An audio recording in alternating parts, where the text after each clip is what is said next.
Welcome back. I'm now joined by former Foreign Secretary Krishnan Srinivasan, a member of the BJP's National Executive Seshadri Chari, former Congress Minister Mani Shankar Iyer, and joining us from Islamabad, two former High Commissioners to India, Salman Bashir, who was also Foreign Secretary, and Ashraf Jahangir Qazi, who was also Ambassador to America, Russia and China. Krishnan Srinivasan, Pakistan's Geo TV has reported that Prime Minister Nawaz Sharif has told David Cameron at a meeting at Chogam in Malta that he's ready for dialogue with India without preconditions and that he wants to maintain friendly relations with India. How do you, as a former Foreign Secretary, respond to this news? Well, I think it's very welcome. It's a very subtly placed hint. And I think that it's subtle because it's deniable. It was first broken, I think, by a Pakistan media channel, which is understandable. And I think it's an opportunity. Diplomacy consists of identifying opportunities, and statesmanship consists of seizing those opportunities, even if they have some risk. And I think certainly this is an avenue which should be explored. And I was going to say that the Indian Prime Minister should make a point of discussing face-to-face with the Prime Minister of Pakistan in Paris, but I think they've already met and I hope they'll meet again. Salman Bashir, you're both a former High Commissioner to India as well as a former Foreign Secretary. Just 10 days ago on the 20th, with great force and passion, you told me that after the UFA stalemate, and in the belief that India no longer was interested in talking to Pakistan, Islamabad, you said, was definitely not going to take an initiative or make the first move. So now, has there been some rethinking in Islamabad? Karan, I think the Prime Minister of Pakistan has maintained consistently a very positive line on India that goes back to 2013. And he's utilized every opportunity, including the one he had at the United Nations General Assembly, to indicate that how important it was for Pakistan and India to get back to a dialogue process, to be able to, improve and normalize relations. So when he said in Malta that Pakistan stood for talks without precondition, to me it seemed to be very consistent with the view that he is held, and which is, of course, the view of the government of Pakistan. Seshadri Chari, as yet we don't have a formal or official response from the Indian government to the comment made by Nawaz Sharif in Malta to David Cameron. But what has happened today in Paris between the two prime ministers is very significant. They first shook hands very warmly, and then they had a clear private and, looking at the body language, very intense private conversation. How do you read those developments in Paris this afternoon?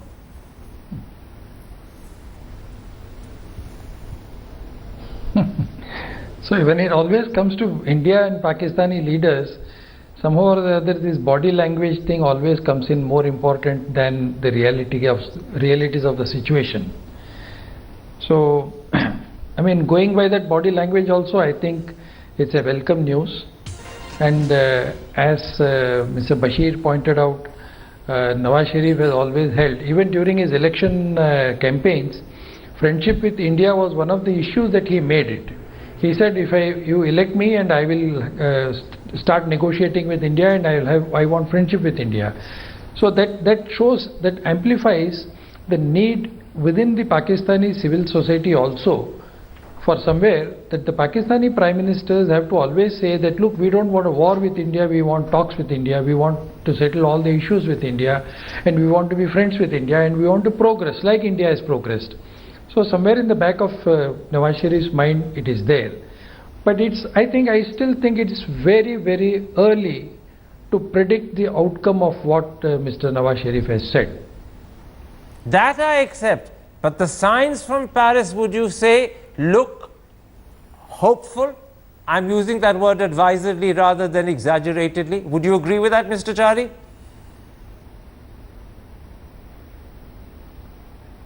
Yes, I would agree that it sounds very hopeful, especially in the face of the forthcoming SAARC summit which is going to take place in Pakistan. Pakistan has to play host to SAARC summit.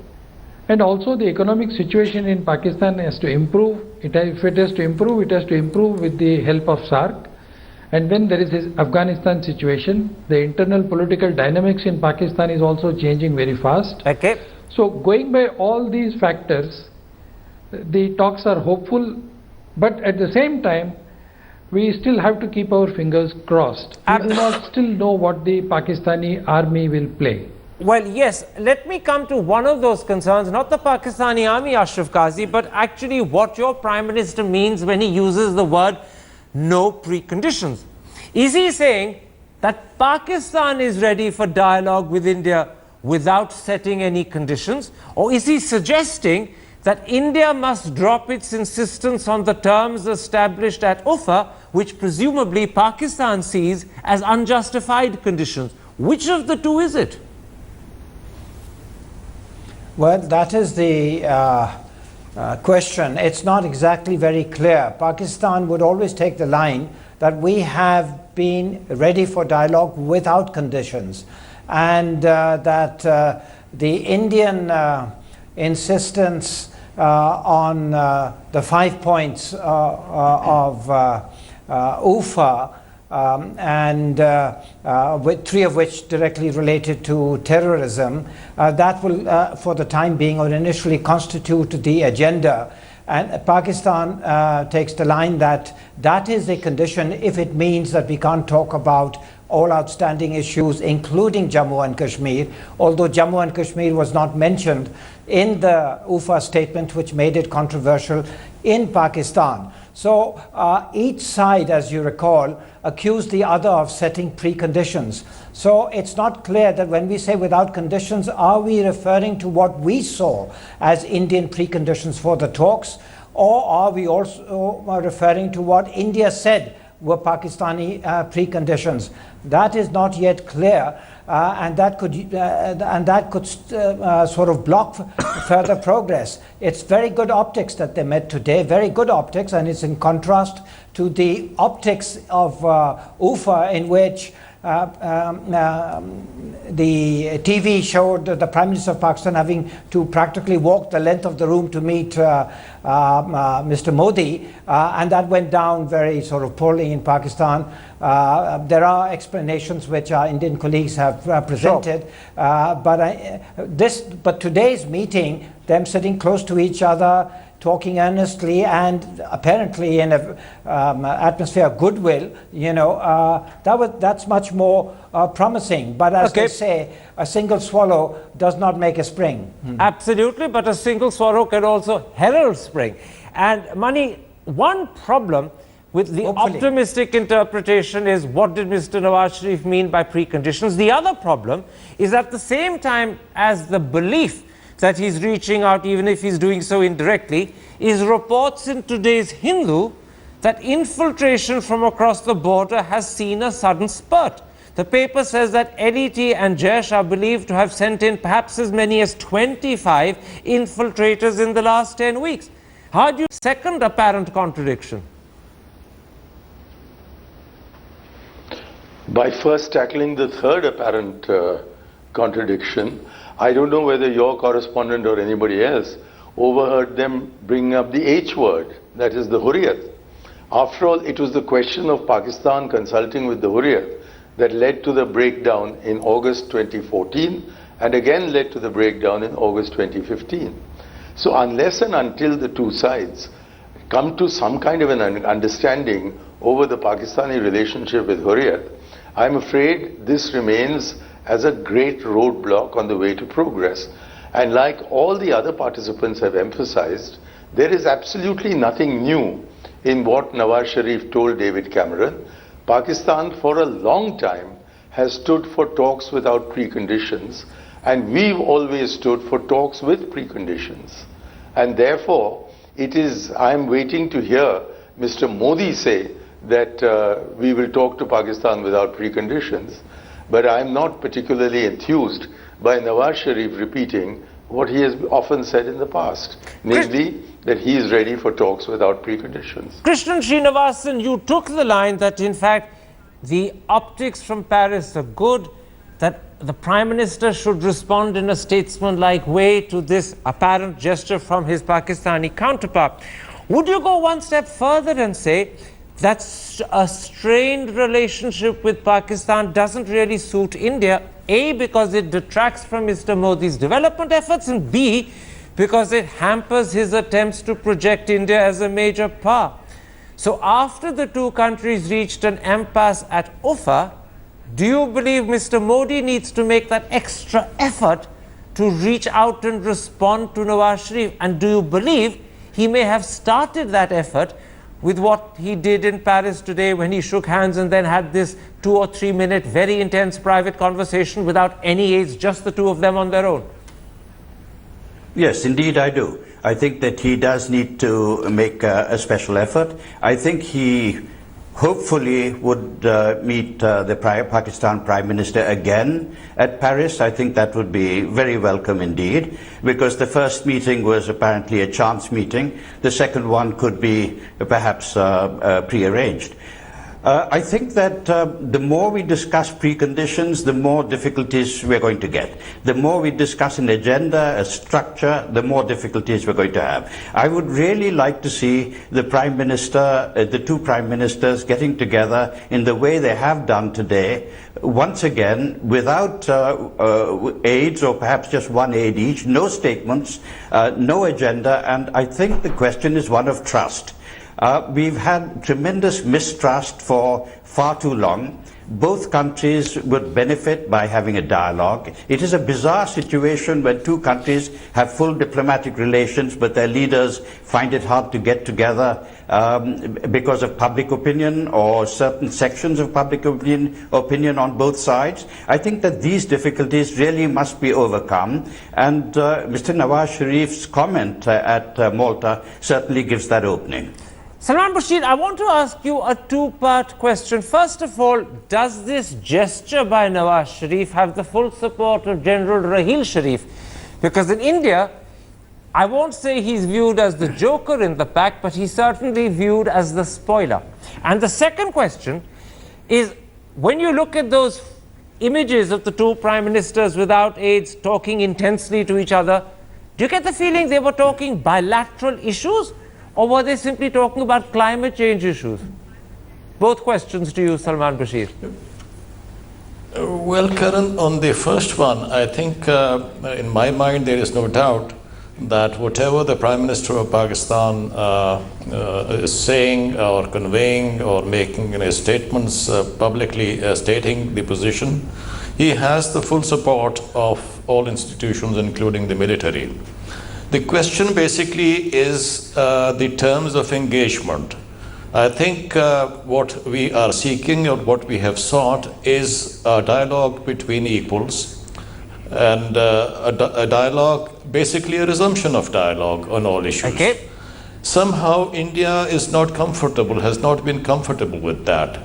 And we have interpreted that, and that I believe would be the case with General Raheel Sharif, that there is something that they want to avoid, and they want to avoid discussing Kashmir, and that is just not acceptable, not only to the military but to everybody in Pakistan. So I think that is the first point. So I think let's hope that after this brief interaction. And the second question, what were they discussing? Climate change issues or bilateral problems? No, I would hope that they would discuss both. I think more the bilateral.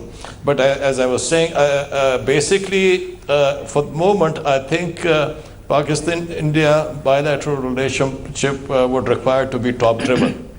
Till we get, both sides are able to get their institutions to, do what they are really trained to do, and to create that bonhomie, that positive atmosphere. So you have to answer now in a word. Your hope is that bilateral issues were being discussed, not just climate change. A quick yes or no to that, Salman Bashir. Yes, I think bilateral, yeah.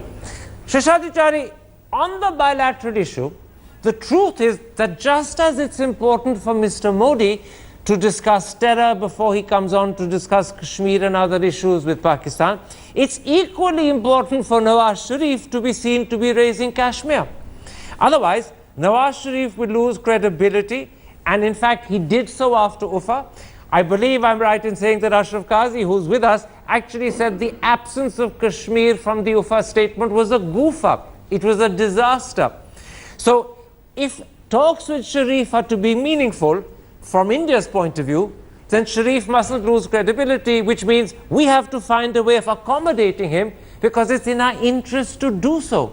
How do you respond to that viewpoint?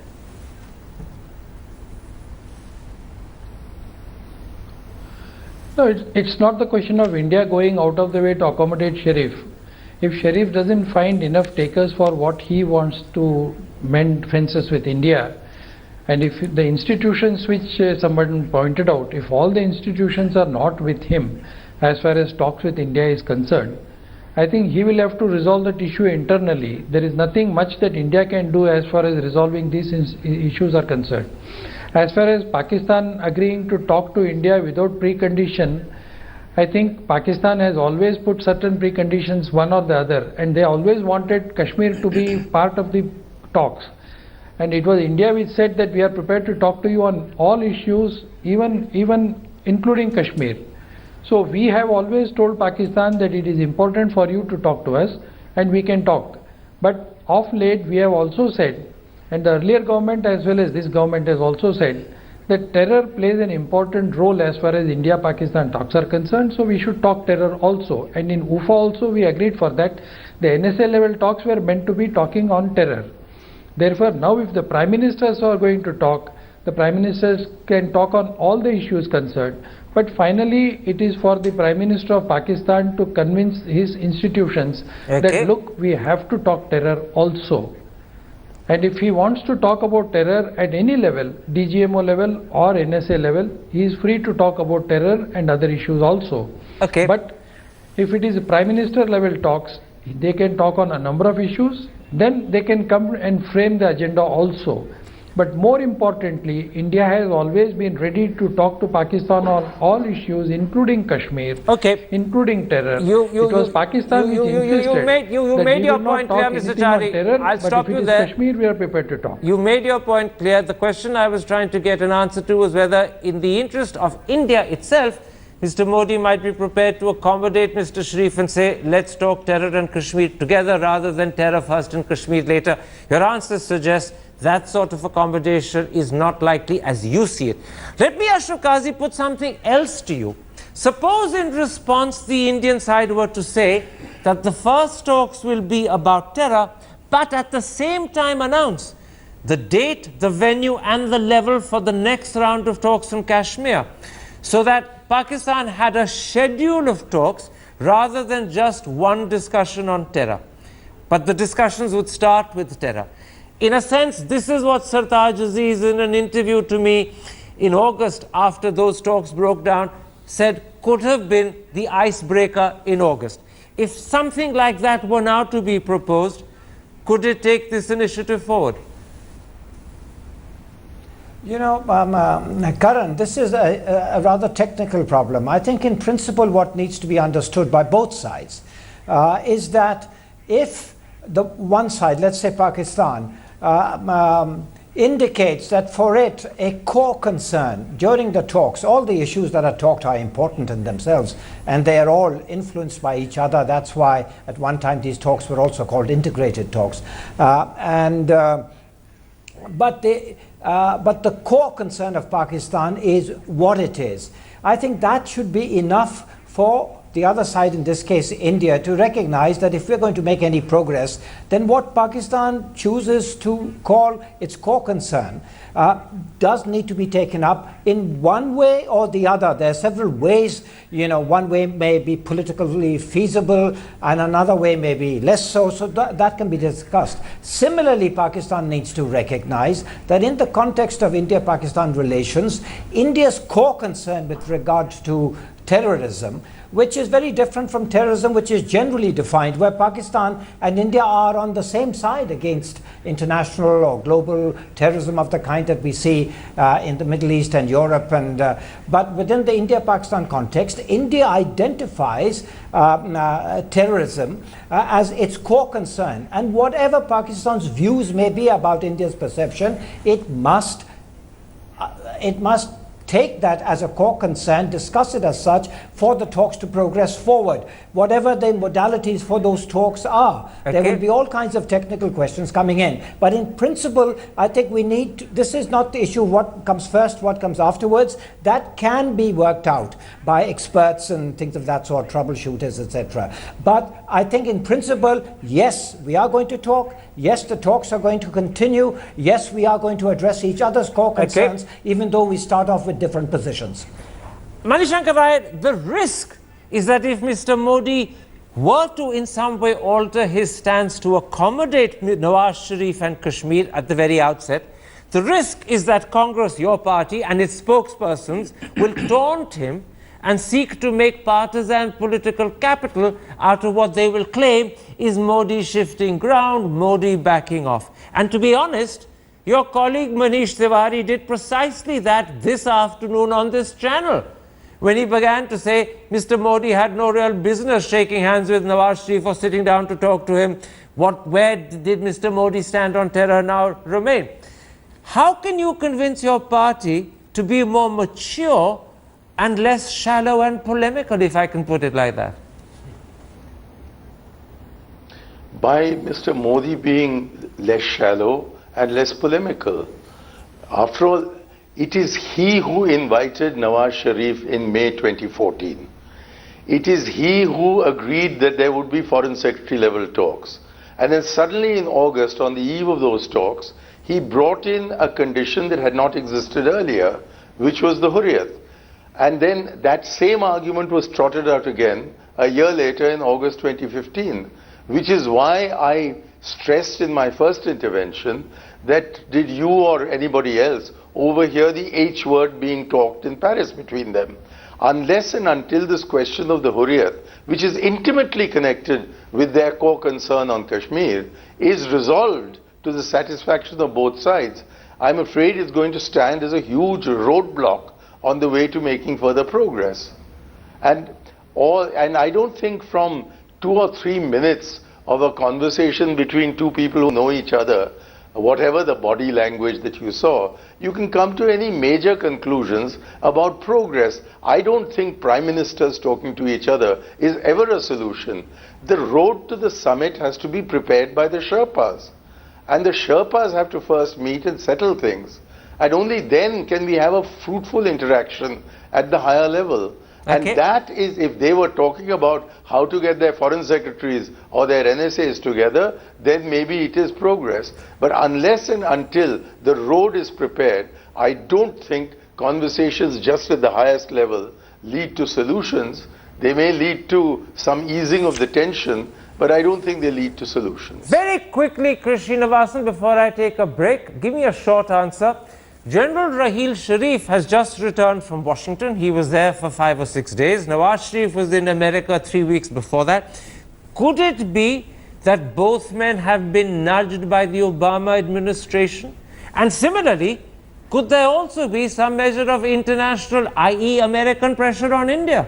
Could there be, in fact, pressure working on both prime ministers that's led to what we've seen?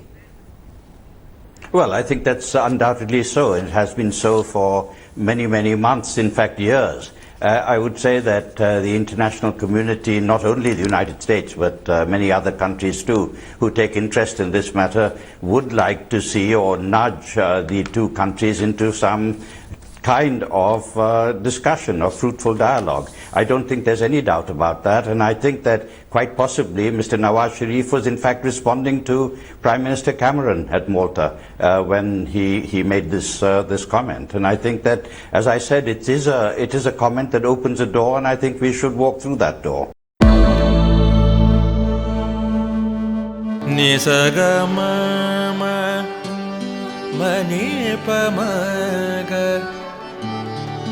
ni pa ma ga sa ni pa ma ni sa pa sa.